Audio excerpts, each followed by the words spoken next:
새벽 5시, 아직 어둠이 가시지 않은 부엌에서 윤정혜 씨는 홀로 앉아 있습니다.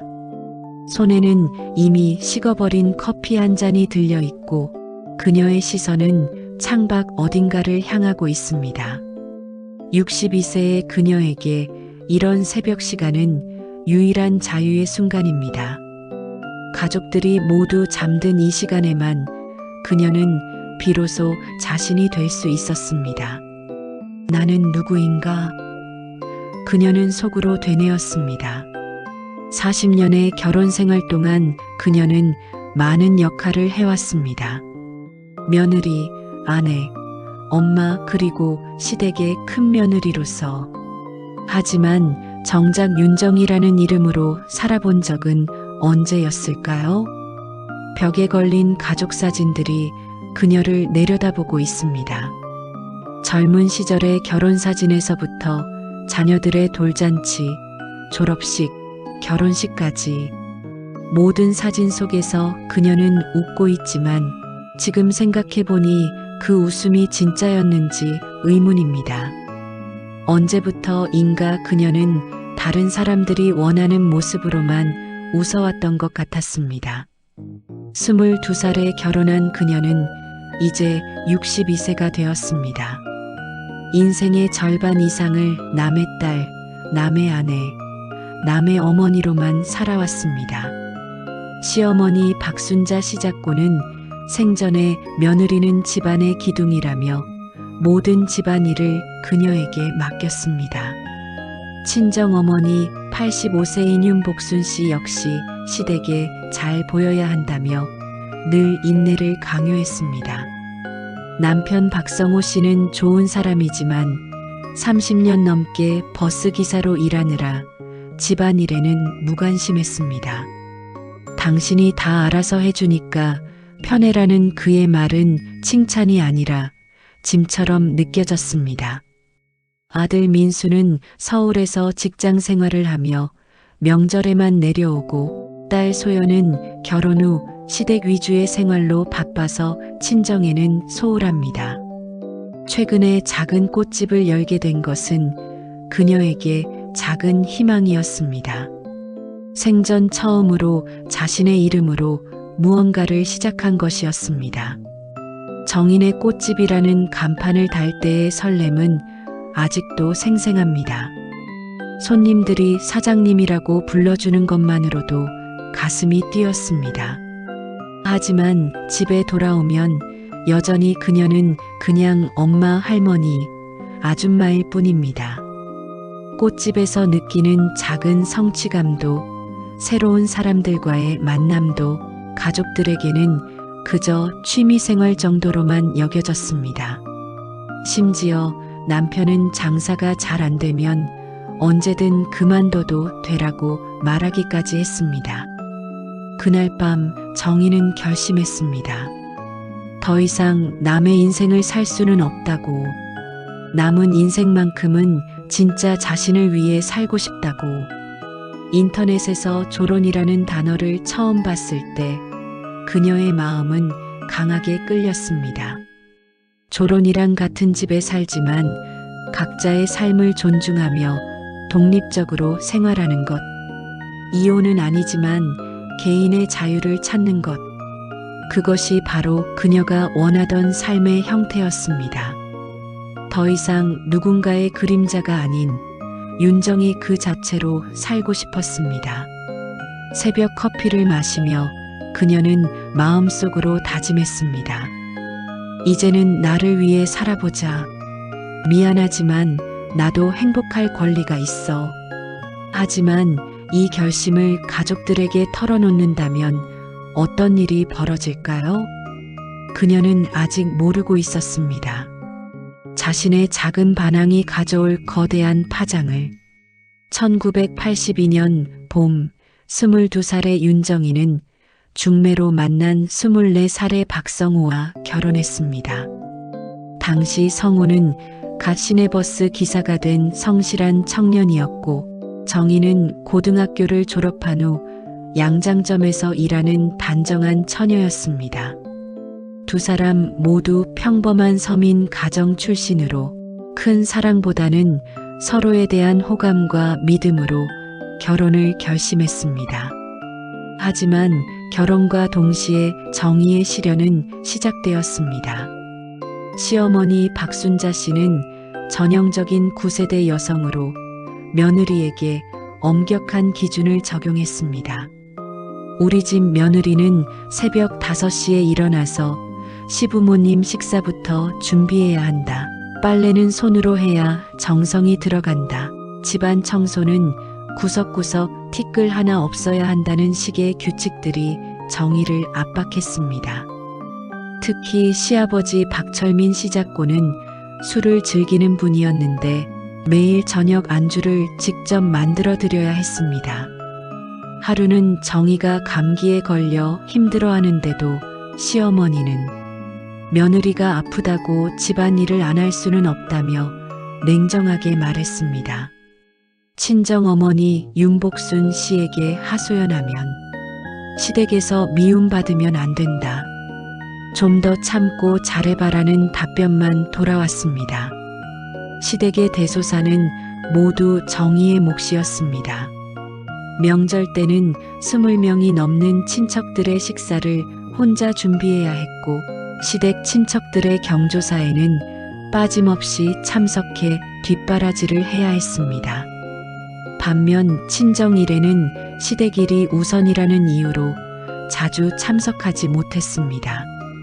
친정 식구들은 서운해했지만 정의로서는 어쩔 수 없는 선택이었습니다. 결혼 1년 만에 처사의 민수를 가졌을 때도 시련은 계속되었습니다. 입덧으로 고생하는 정의에게 시어머니는 우리 때는 뱃속에 아이가 있어도 농사일을 다했다며 휴식을 허락하지 않았습니다. 산후조리 기간에도 며느리가 너무 편하게 누워있다며 일찍 집안일을 시켰습니다. 민수가 2살이 되었을 때 둘째 소연을 가졌습니다. 두 아이를 키우면서 집안일까지 하느라 정의는 몸이 망가져갔습니다. 남편 성우는 새벽부터 밤까지 버스 운전으로 바빠서 육아나 집안일에는 전혀 도움이 되지 않았습니다. 당신이 알아서 다 해주니까 고맙다는 말은 들었지만 정작 구체적인 도움은 받을 수 없었습니다. 가장 힘들었던 것은 경제적 어려움이었습니다. 성우의 월급만으로는 내 식구와 시부모님까지 부양하기에 빠듯했습니다. 정의는 아이들을 키우면서도 집에서 할 수 있는 부업을 찾아야 했습니다. 남의 집 옷을 맡아서 수선하는 일을 시작했지만 시어머니는 집안일도 제대로 못하면서 딴 일에 신경 쓴다며 못마땅해했습니다. 친정과의 관계도 소원해져 갔습니다. 친정어머니는 딸이 시집가면 남의 사람이라며 점점 거리를 두었고 친정 식구들과의 만남도 줄어들었습니다. 친정 동생들이 모이는 자리에도 시댁 눈치 봐야 한다며 자주 참석하지 못했습니다. 그렇게 정의는 시댁에서는 완전히 받아들여지지 못하고 친정에서는 점점 멀어져가는 애매한 위치에 서게 되었습니다. 결혼 5년 차 정의는 처음으로 큰 소리를 냈습니다. 시어머니가 내가 우리 집안 음식 맛을 모른다며 친정 음식 솜씨를 폄하했을 때였습니다. 어머니, 저도 나름대로 최선을 다하고 있습니다라고 말했지만 시어머니는 며느리가 시어머니한테 대든다며 더 큰 소리를 질렀습니다. 그날 밤 성우에게 털어놓았지만 어머니 성격이 원래 그러시니까 이해해줘. 조금만 더 참아라는 답변만 돌아왔습니다. 그 순간 정의는 깨달았습니다. 이 집에서 자신은 영원히 외부인일 수도 있다는 것을.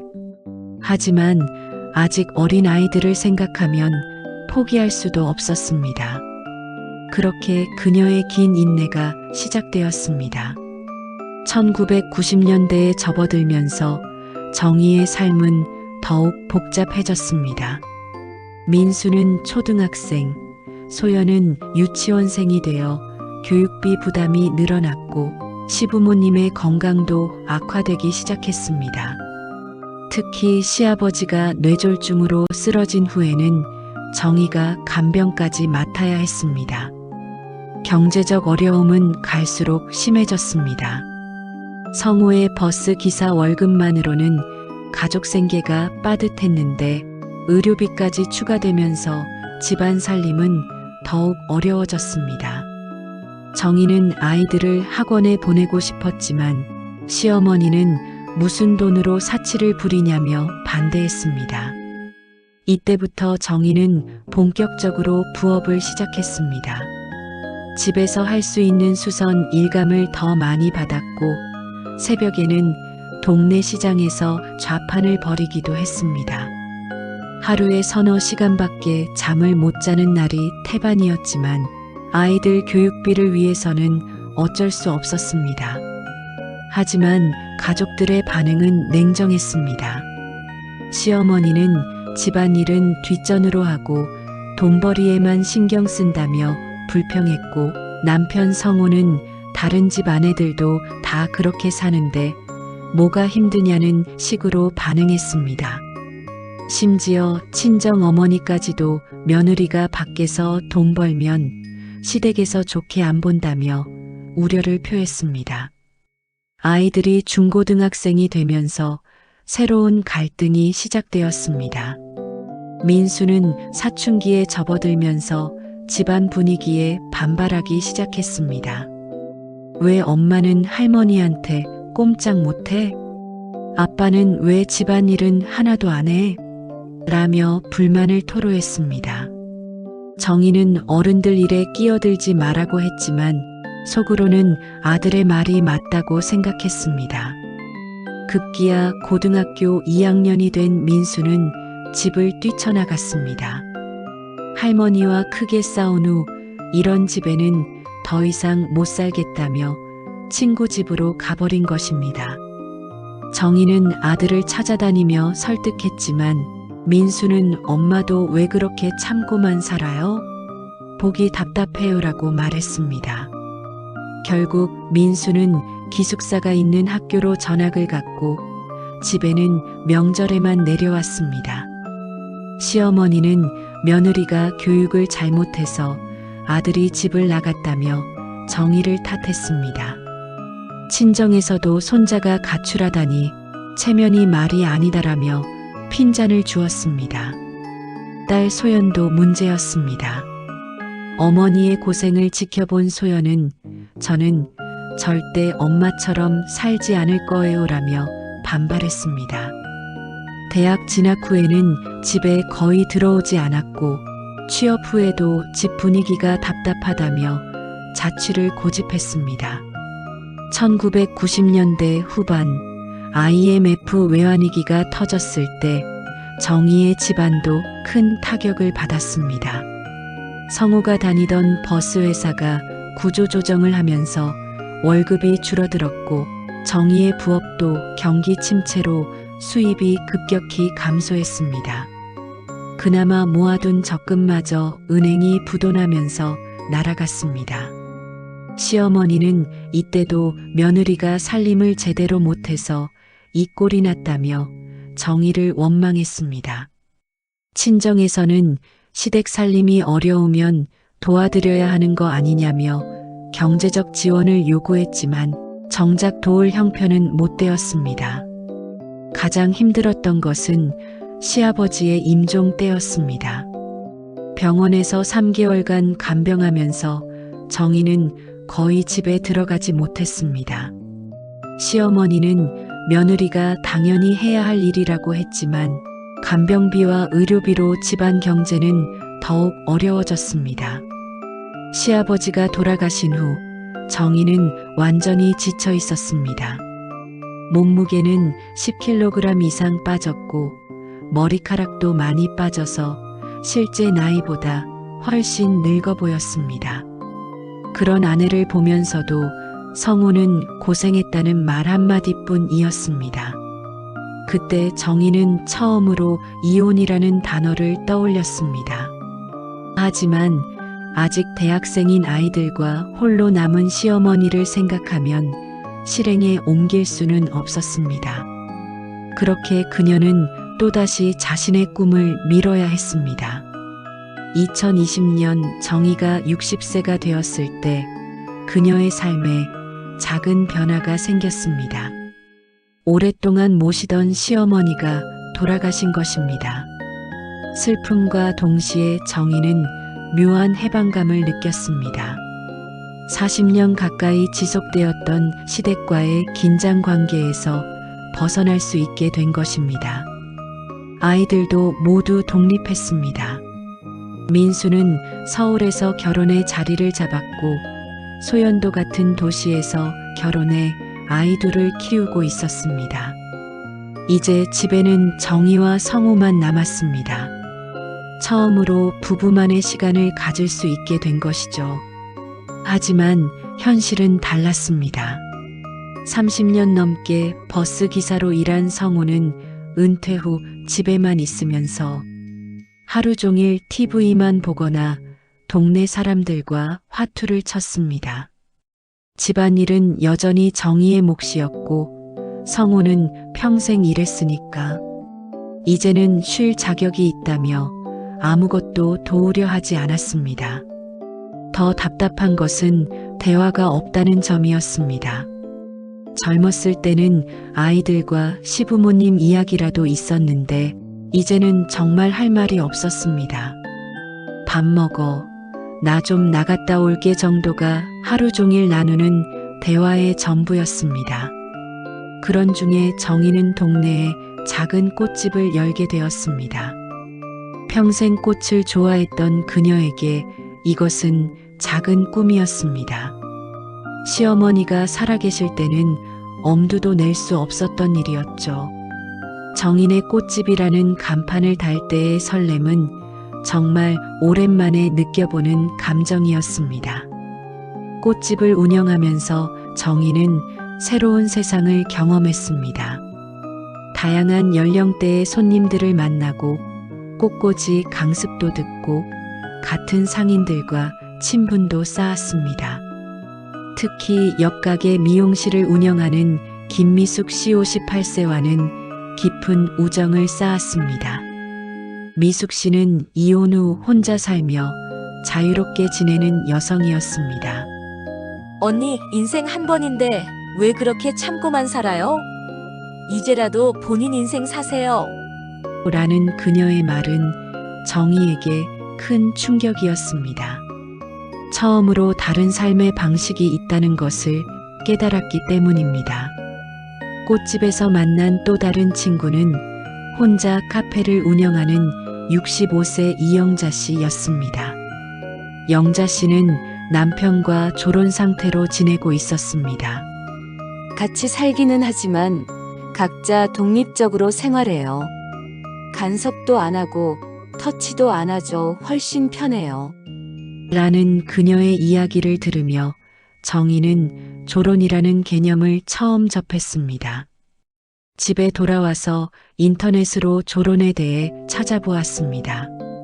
졸업한 결혼, 즉 부부의 의무는 다했으니 이제는 각자의 삶을 살아가자는 의미였습니다.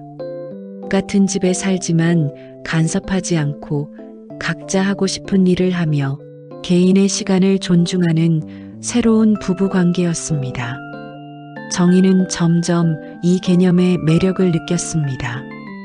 더 이상 남편의 뒷바라지를 하지 않아도 되고 눈치 보지 않고 자신이 원하는 일을 할 수 있다면 얼마나 좋을까요? 꽃집도 더 확장하고 싶었고 여행도 가보고 싶었으며 그동안 못했던 공부도 해보고 싶었습니다.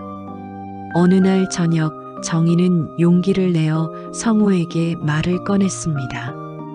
당신 졸혼이라는 거 알아요? 성우는 TV에서 눈을 떼지 않은 채 그게 뭐야? 라고 대충 대답했습니다. 부부가 각자 독립적으로 사는 거예요. 같이 살기는 하지만 서로 간섭 안 하고 그제야 성우가 고개를 돌렸습니다. 뭔 소리야? 나이 들어서 무슨 별난 생각을 다 하고 그래? 정희는 더 설명해 보려 했지만 성우는 요즘 TV에서 나오는 이상한 것들만 보더니 헛소리하고 앉았네. 라며 대화를 차단했습니다. 하지만 정희의 마음속에서는 이미 결심이 굳어지고 있었습니다. 60년을 살아오며 처음으로 자신을 위한 선택을 하고 싶었습니다. 더 이상 누군가의 그림자가 아닌 윤정이 그 자체로 살고 싶었습니다. 조론이야말로 그녀가 찾던 새로운 삶의 방식이었습니다. 정희가 조론에 대해 진지하게 고민하기 시작한 지 몇 개월 후 가족들에게 본격적으로 이야기를 꺼내기로 결심했습니다. 추석 연휴에 아이들이 모두 내려온 기회에 가족회의를 열자고 제안했습니다. 무슨 중요한 이야기가 있다고 그러세요? 라고 묻는 소연에게 정희는 가족 모두와 상의할 일이 있어서 라고만 대답했습니다.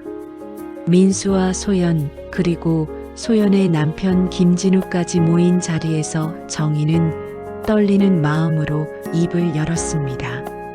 내가 이제 좀 다르게 살고 싶어서 조론을 생각하고 있어.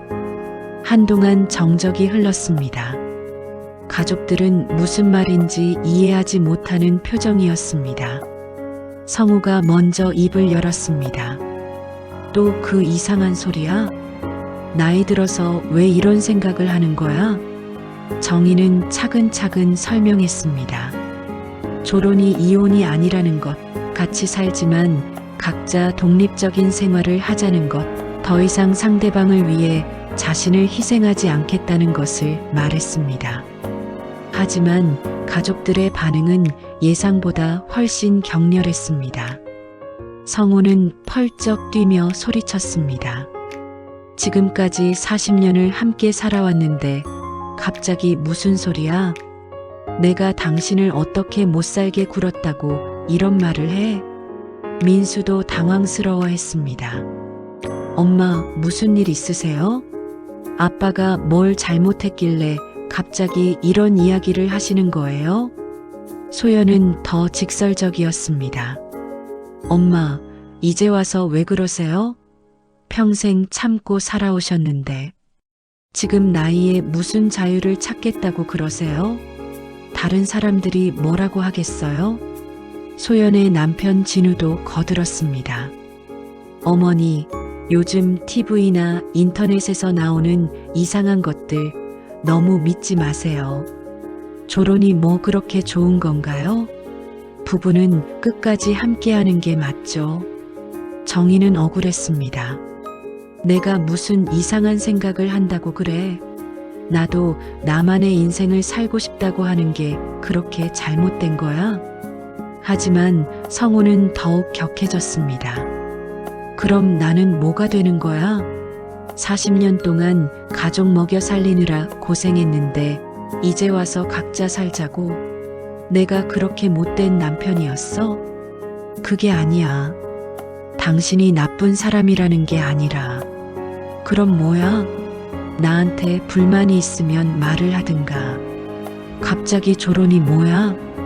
정희는 답답했습니다. 성우는 자신이 나쁜 남편이 아니라는 것만 강조할 뿐 정희가 왜 이런 생각을 하게 되었는지는 이해하려 하지 않았습니다. 민수가 중재에 나섰습니다. 엄마, 아빠, 일단 진정하세요. 엄마, 구체적으로 뭐가 불만이세요? 아빠가 뭘 잘못했는지 말씀해 주세요. 정희는 깊은 숨을 쉬고 말했습니다. 불만이라기보다는 나도 내 인생을 살고 싶어. 40년 동안 시어머니 뒷바라지, 당신 뒷바라지, 아이들 뒷바라지만 했잖아. 이제는 나를 위한 시간을 갖고 싶어. 소연이 냉정하게 말했습니다. 그래서 아빠를 버리시겠다는 거예요? 엄마, 그게 말이 돼요?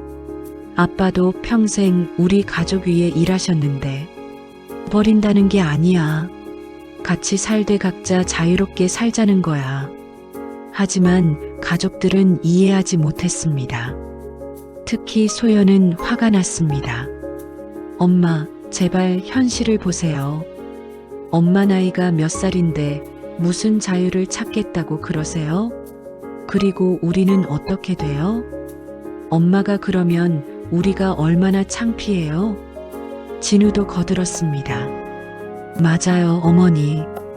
동네에서 뭐라고 하겠어요? 저 집은 늙어서 부부 관계가 어떻게 된 거 아니야? 라고 소문날 거예요. 정희는 가슴이 답답했습니다. 왜 다른 사람 시선만 신경 써? 내 인생인데 내가 결정할 수 있는 거 아니야? 성우가 다시 큰 소리로 말했습니다. 결정? 결혼은 혼자 하는 게 아니야. 나도 있고 가족들도 있는데 혼자만 결정한다고? 그때 민수가 말했습니다. 엄마 꽃집 하시면서 무슨 이상한 사람들 만나신 거 아니에요? 누가 엄마한테 그런 말 했죠? 정희는 황당했습니다. 이상한 사람들? 내 친구들이 이상한 사람들이야? 그게 아니라 엄마가 갑자기 변하셨잖아요. 예전 엄마 같지 않아요. 소연도 거들었습니다. 맞아요. 꽃집 하시면서 이상해지셨어요. 엄마, 그냥 꽃집 그만하고 집에서 편하게 지내세요. 정희는 깜짝 놀랐습니다. 꽃집을 왜 그만둬? 엄마가 이상해진 게 꽃집 때문인 것 같아요. 거기서 무슨 나쁜 영향 받으신 거 아니에요? 나쁜 영향이라니. 내가 처음으로 내 일을 하고 있는데. 성우도 맞장구 쳤습니다. 맞아. 꽃집 때문에 이상해진 거야. 그냥 그만둬. 우리 나이에 무슨 장사야. 정희는 눈물이 났습니다. 가족들이 자신의 유일한 꿈마저 빼앗으려 한다는 생각이 들었습니다. 내가 뭘 잘못했다고 그래? 꽃집 하는 게 그렇게 잘못된 거야? 나도 내 일을 갖고 싶다고 하는 게 그렇게 이상한 거야? 하지만 가족들의 생각은 이미 굳어져 있었습니다. 소연이 단호하게 말했습니다. 엄마, 솔직히 말씀드릴게요. 엄마가 지금 하시는 생각들이 다 이기적이에요. 가족은 생각 안 하고 본인만 생각하시잖아요. 그 말에 정희는 완전히 상처받았습니다. 이기적? 40년 동안 가족만 생각하고 살았는데 이제 와서 이기적이라고? 민수가 말했습니다. 엄마, 우리가 이기적이라고 한 게 아니라 지금 하시는 생각이 좀 그렇다는 거예요. 조론이 뭐 그렇게 좋은 건가요? 정희는 더 이상 할 말이 없었습니다. 가족들은 자신의 마음을 전혀 이해하려 하지 않았습니다.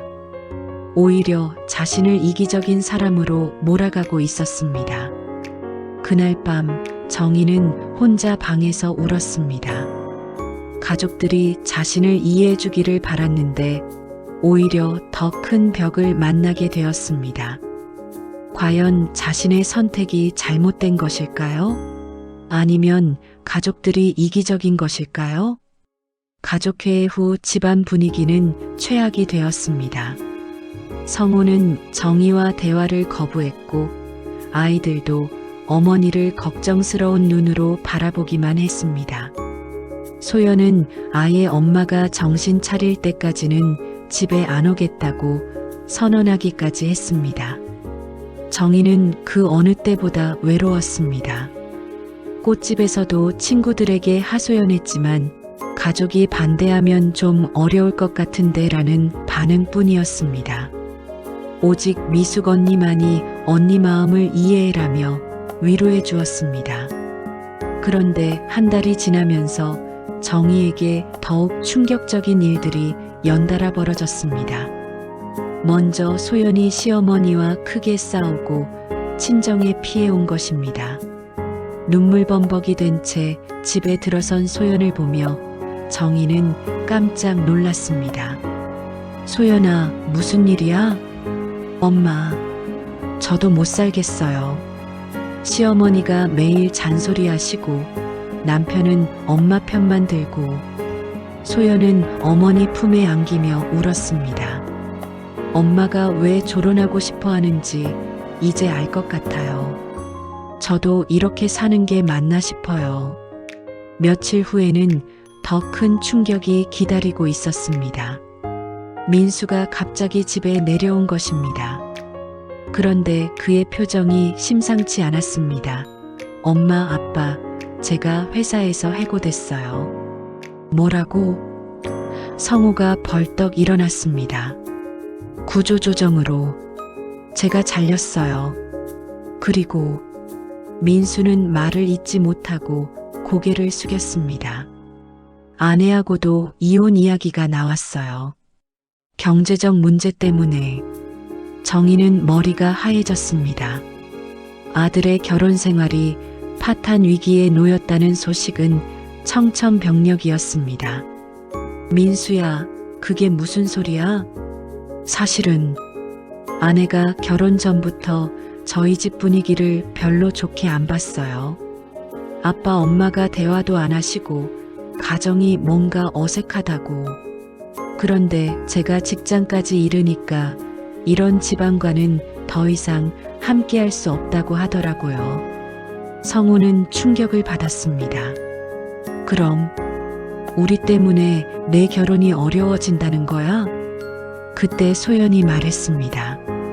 아빠, 사실 저도 그런 말 들어봤어요. 시어머니가 너희 친정은 부부관계가 이상하다. 아빠는 말이 없고 엄마는 불만이 많아 보인다고 하셨어요. 그래서 우리 아이들한테도 안 좋은 영향을 준다고. 정희는 가슴이 미어지는 것 같았습니다. 자신들의 문제가 아이들의 삶에까지 악영향을 미치고 있다는 것을 깨달았기 때문입니다. 그 순간 정희는 갑자기 어지러움을 느꼈습니다. 스트레스와 충격이 한꺼번에 몰려오면서 몸이 견디지 못한 것입니다. 엄마, 소연이 소리쳤습니다. 정희가 갑자기 쓰러진 것입니다. 급히 병원으로 실려간 정희. 의사는 극심한 스트레스로 인한 급성 위염과 고혈압입니다. 혈압이 위험할 정도로 높아서 즉시 입원하셔야 합니다라고 진단했습니다. 그래서 너희들이 집에 자주 안 왔던 거구나. 병상에 누운 정희가 힘없이 중얼거렸습니다. 민수가 고개를 끄덕였습니다. 죄송해요, 엄마. 저희가 엄마 아빠 관계를 부끄러워했던 것 같아요. 다른 집과 비교가 되더라고요. 그 순간 성우가 벌떡 일어나 병실 밖으로 나가버렸습니다. 얼마 후 문을 열고 들어온 그의 눈은 빨갛게 충혈되어 있었습니다.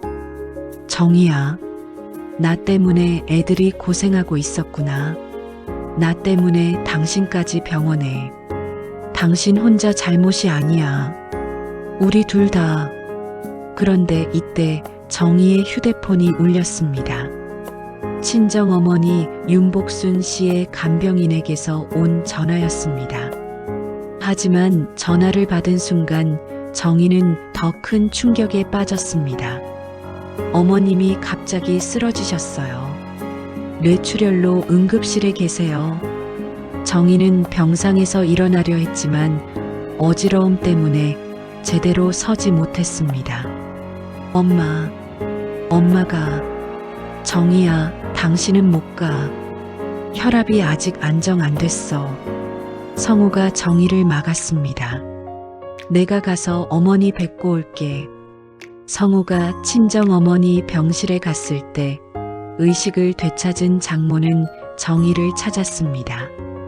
정희는 어디 있어요? 어머니, 정희도 병원에 입원했어요.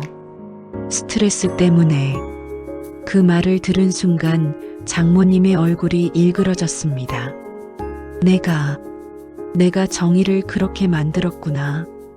며칠 후 장모님의 상태가 안정되어 정희를 만날 수 있게 되었습니다. 휠체어에 앉은 정희가 장모님 병상 앞에 갔을 때 장모님의 첫 마디가 정희의 가슴을 저몄습니다. 정희야, 엄마가 틀렸구나. 내가 평생 참고만 살라고 했는데 그게 얼마나 힘들었을까.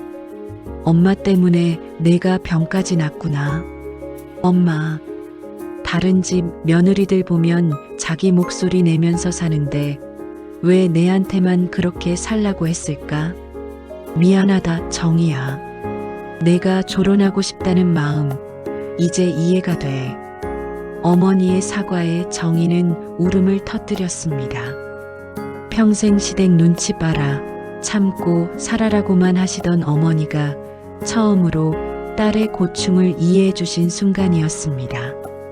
병원에서 돌아온 그날 밤 정희가 퇴원 후 집에서 쉬고 있을 때 성우가 정희 앞에 무릎을 꿇고 앉았습니다. 정희야, 미안해. 정말 미안해. 40년 결혼 생활에서 한 번도 본 적 없는 남편의 모습에 정희는 당황했습니다. 당신 갑자기 왜 그래? 내가 얼마나 형편없는 남편이었는지 오늘 깨달았어. 우리 때문에 애들이 고생하고 당신도 병들고 장모님까지. 이제라도 내가 변해야겠어. 성우는 눈물을 흘리며 계속 말했습니다. 40년 동안 나는 가장 노릇만 했지. 남편 노릇은 제대로 못했구나. 당신 혼자 모든 걸 감당하게 하고 정말 미안해. 정희도 눈물이 났습니다. 남편이 진심으로 자신의 잘못을 인정하는 모습을 보니 그동안 쌓였던 원망보다는 안쓰러운 마음이 먼저 들었습니다. 당신도 나름대로 힘들었을 거야. 나도 당신 마음을 몰랐어. 아니야. 내가 더 잘못했어. 이제라도 다시 시작해보자. 당신이 원하는 대로 살자. 그 순간 정희는 깨달았습니다. 자신이 원했던 것은 조론 자체가 아니라 진심 어린 소통이었다는 것을, 서로를 이해하고 존중하는 관계였다는 것을. 병원에서 일주일간 입원한 후 정희는 퇴원하게 되었습니다. 그 사이에 가족들은 많은 이야기를 나눴고 서로를 이해하려고 노력했습니다. 특히 성우는 정희가 입원한 동안 혼자 집안일을 해보면서 그 어려움을 몸소 체험했습니다. 정희야, 내가 밥 한 끼 해먹는 것도 이렇게 힘든데 당신이 40년 동안 이걸 다 혼자 했구나. 성우의 이 말에 정희는 뭉클했습니다. 남편이 처음으로 자신의 고생을 인정해준 순간이었습니다. 퇴원 후 집으로 돌아온 정희를 기다리고 있는 것은 깔끔하게 정리된 집과 냉장고 가득한 반찬들이었습니다. 민수와 소연이 번갈아가며 집안일을 도와주었고 성우도 나름대로 청소를 해놓았습니다. 엄마, 이제부터 우리가 도와드릴게요. 엄마 혼자 다 하지 마세요. 소연의 말에 정희는 눈물을 흘렸습니다. 며칠 후 가족들은 다시 둘러앉아 진지한 대화를 나눴습니다. 이번에는 비난이나 갈등이 아닌 서로의 마음을 이해하려는 대화였습니다. 성우가 먼저 말했습니다. 정희야, 조론에 대해서 다시 생각해 봤는데 완전 조론은 아니더라도 우리가 좀 더 독립적으로 살아보는 건 어떨까? 정희는 놀라며 남편을 바라봤습니다. 정말? 당신이 그런 생각을 하다니. 응, 나도 당신한테 너무 의존했던 것 같아. 앞으로는 내 일은 내가 하고 당신도 하고 싶은 일 자유롭게 해. 대신 완전히 따로 사는 건 아니고 부부로서의 기본적인 것들은 지키면서. 민수도 거들었습니다. 그게 좋은 것 같아요. 완전 조론보다는 반조론 정도? 서로 독립적이지만 가족으로서의 유대는 유지하는 거죠. 정희는 깊이 생각해 봤습니다. 사실 그녀가 원했던 것도 완전한 분리가 아니라 서로의 존재를 인정하고 존중하는 관계였습니다. 그래, 그게 좋을 것 같아. 나도 완전히 혼자 살고 싶었던 건 아니거든. 그냥 나를 인정받고 싶었어. 소연이 어머니의 손을 잡으며 말했습니다. 엄마, 꽃집도 계속하세요. 우리가 반대한 거 미안해요. 엄마가 좋아하시는 일인데 왜 못하게 했을까요? 그렇게 가족들은 새로운 방식의 생활을 시작하기로 했습니다. 조론은 아니지만 서로를 더 존중하고 이해하는 관계로 발전시켜 나가기로 한 것입니다. 성호는 집안일 분담표를 만들었습니다. 내가 설거지하고 쓰레기 버리기, 당신은 요리하고 빨래하기, 그리고 일주일에 한 번씩은 교대로 하자. 서툴렀지만 성호는 진심으로 노력했습니다. 정희는 꽃집 운영에 더 집중할 수 있게 되었습니다. 성호도 당신이라는 거 방해 안 할 테니까 마음껏 해봐라고 응원해 주었습니다. 심지어 가끔은 꽃집에 와서 무거운 화분을 옮겨주기도 했습니다. 가장 큰 변화는 부부간의 대화가 늘어난 것이었습니다. 저녁에 TV를 보면서도 서로의 하루 일과를 물어보고 주말에는 함께 산책을 하거나 시장을 보러 다녔습니다. 40년 만에 처음으로 진짜 부부다운 대화를 나누게 된 것입니다. 당신, 그동안 내가 버스 운전하면서 어떤 일들이 있었는지 궁금하지 않았어? 성우가 물었습니다. 궁금했지. 그런데 당신이 힘들어 보여서 묻기가 미안했어. 정희가 대답했습니다. 그제야 성우는 그동안의 직장 생활, 승객들과의 에피소드, 동료들과의 관계 등을 이야기하기 시작했습니다. 정희도 시댁 생활의 어려움, 아이들 키우면서의 고민, 친구들과의 관계 등을 털어놓았습니다. 아이들도 변했습니다. 민수는 주말마다 내려와서 아버지와 함께 집수리를 하거나 어머니 꽃집 일을 도왔습니다. 소연도 아이들을 데리고 자주 친정에 놀러와서 어머니와 시간을 보냈습니다. 엄마, 이제 훨씬 좋아 보이세요. 표정도 밝아지시고. 소연의 말에 정희는 웃으며 답했습니다. 그러게, 나도 모르게 많이 참고 살았나 보다. 이제는 속 시원하게 말하고 살 수 있으니까 좋아. 친구들도 정희의 변화를 알아봤습니다. 미숙 언니는 언니, 완전 다른 사람 됐네요. 이제야 진짜 언니 같아요라고 말했습니다. 1년 후, 정희의 삶은 완전히 달라져 있었습니다. 꽃집은 단골 손님들로 가득 찼고 정희는 동네에서 꽃집 사장님으로 불리며 존경받는 여성이 되었습니다. 성호도 집안일에 점점 익숙해져서 이제는 간단한 요리도 할 수 있게 되었습니다. 부부관계는 이전과는 완전히 달라졌습니다. 서로를 당신이라고 부르던 것에서 이제는 이름을 부르게 되었습니다. 정희야, 성호야라고 부르는 것만으로도 관계가 훨씬 친밀해진 느낌이었습니다. 어느 일요일 오후 부부는 함께 꽃집에서 꽃꽂이를 하고 있었습니다. 성호는 서툴지만 정희의 지도를 받으며 꽃을 정리하고 있었습니다. 성호야, 그렇게 하면 안 돼. 이렇게 해봐. 정희가 남편의 손을 잡고 가르쳐 주자 성호는 웃으며 말했습니다. 당신이 선생님이니까 잘 가르쳐 줘. 나는 평생 꽃이랑은 인연이 없었는데 이제 보니까 참 예쁘네.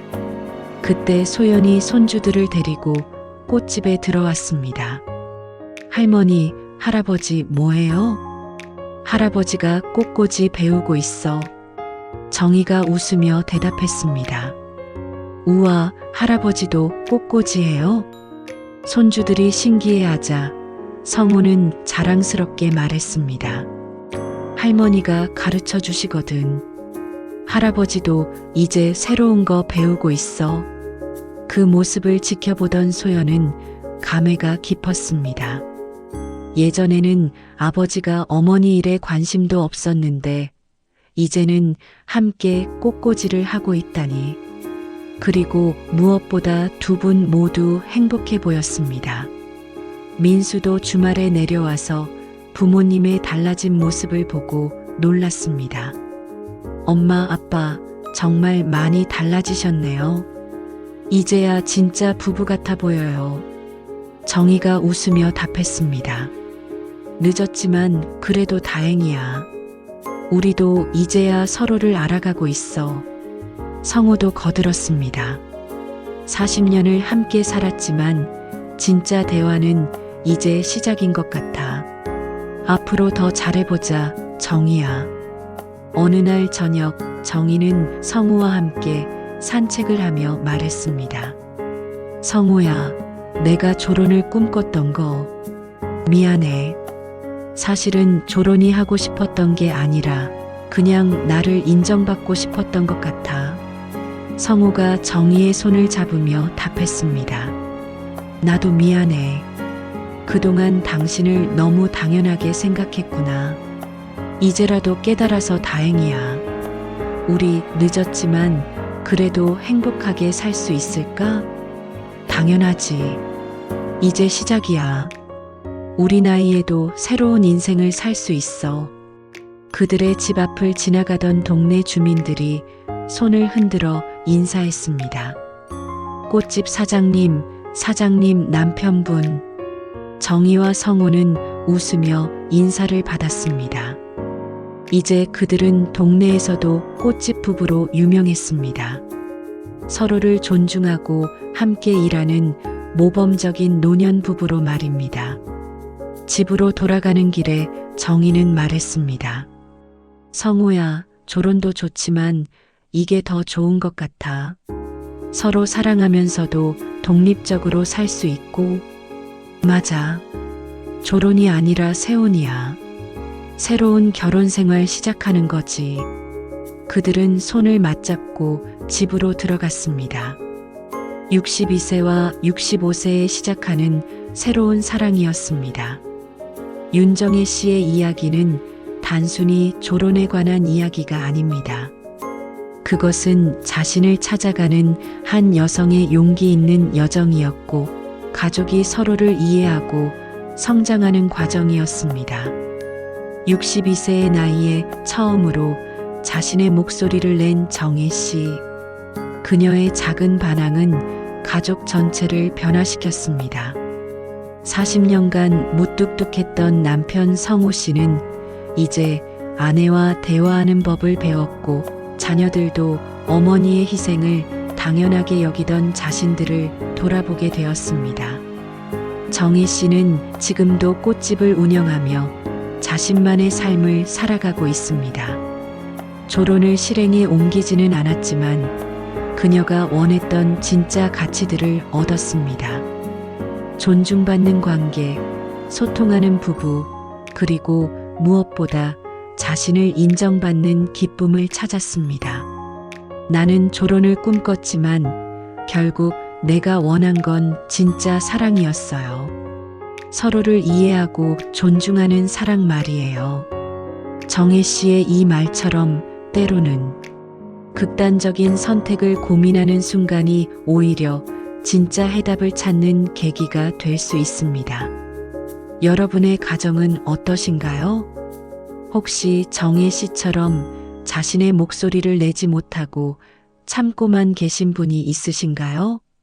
아니면 가족의 희생을 당연하게 여기고 계신 건 아닌가요? 늦었다고 생각할 때가 가장 빠른 때입니다. 정혜 씨와 성우 씨처럼 60대에도 새로운 사랑을 시작할 수 있습니다. 서로를 이해하려는 노력, 소통하려는 의지만 있다면 말이죠. 오늘 집에 가시면 가족들과 진솔한 대화를 나눠보시는 건 어떨까요? 당신은 어떤 생각을 하고 계세요? 내가 몰랐던 당신의 마음은 무엇인가요? 라는 질문으로 시작해 보세요. 댓글에 여러분의 가족 이야기를 들려주세요. 때로는 갈등도, 때로는 화해도, 때로는 새로운 시작도 있을 텐데요. 여러분의 경험이 다른 가족들에게 용기와 희망이 될 수 있을 겁니다. 다음 이야기에서도 우리 주변의 평범하지만 특별한 인생들을 만나보겠습니다. 여러분의 삶에 작은 변화와 큰 감동이 함께하기를 바랍니다. 감사합니다.